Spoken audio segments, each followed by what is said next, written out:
In the world's dawn, God created the heavens and the earth on the second day. And on the very same day, God created the angels, archangels, and cherubim. And these heavenly creatures would inhabit the heavens. The renowned Gabriel and Michael were among these magnificent beings. But there was yet another entity who stood out due to his beauty and splendor, known as Lucifer. He was the most important creature God had ever created.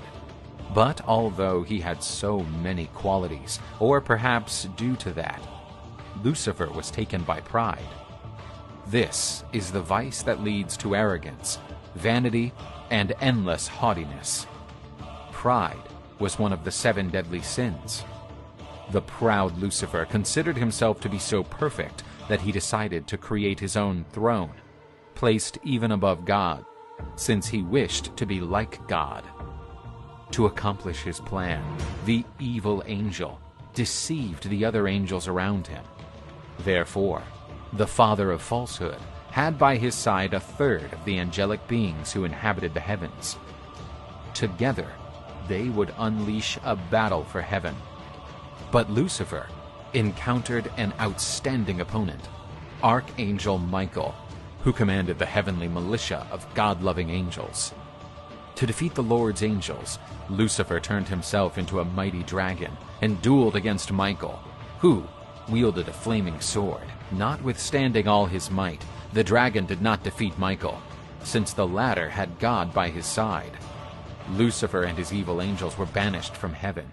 These angels fell on the earth and were trapped in hell. But Lucifer endured even greater punishment.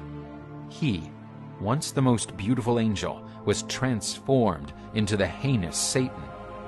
Lucifer and his fallen angels started to live in hell. But although defeated, Satan still wanted to avenge himself against his creator and decided to attack his greatest creation, humanity itself, which had been created in the image and likeness of God.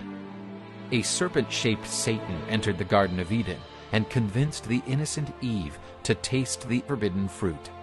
And using his deceitful tongue, Lucifer concatenated the original sin, which caused Adam and Eve to be driven out of paradise. After that, Satan would devote all his efforts to alienate man from God, turning them into sinners so that they failed to reach paradise. Lucifer, the fallen angel, rejected God's grace, and therefore will spend eternity trying to destroy his work.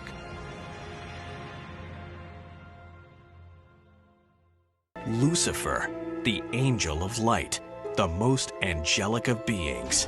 He was the highest of the angels created, had the most authority, but then rebelled against God and took a number of angels with him. And so there's a civil war of sorts going on in the heavenly realm.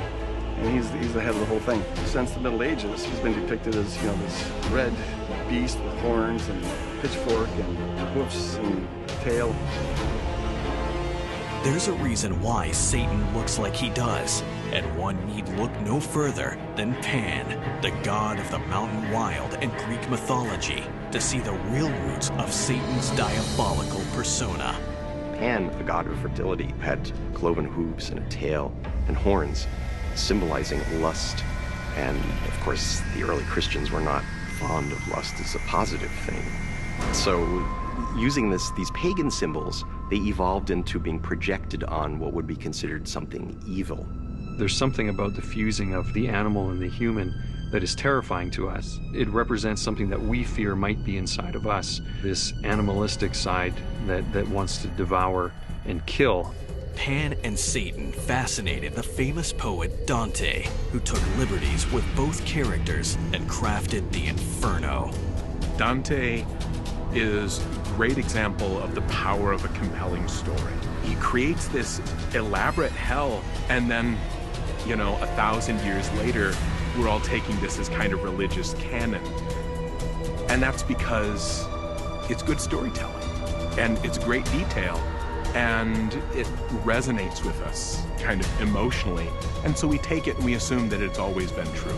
Something that would surprise a lot of Christians, never mind non-Christians, is that the term hell never appears in the Bible. Instead, what biblical translators did was use the term hell as a stand-in for other words. That's a catch-all term to describe the bad place people might end up when they die.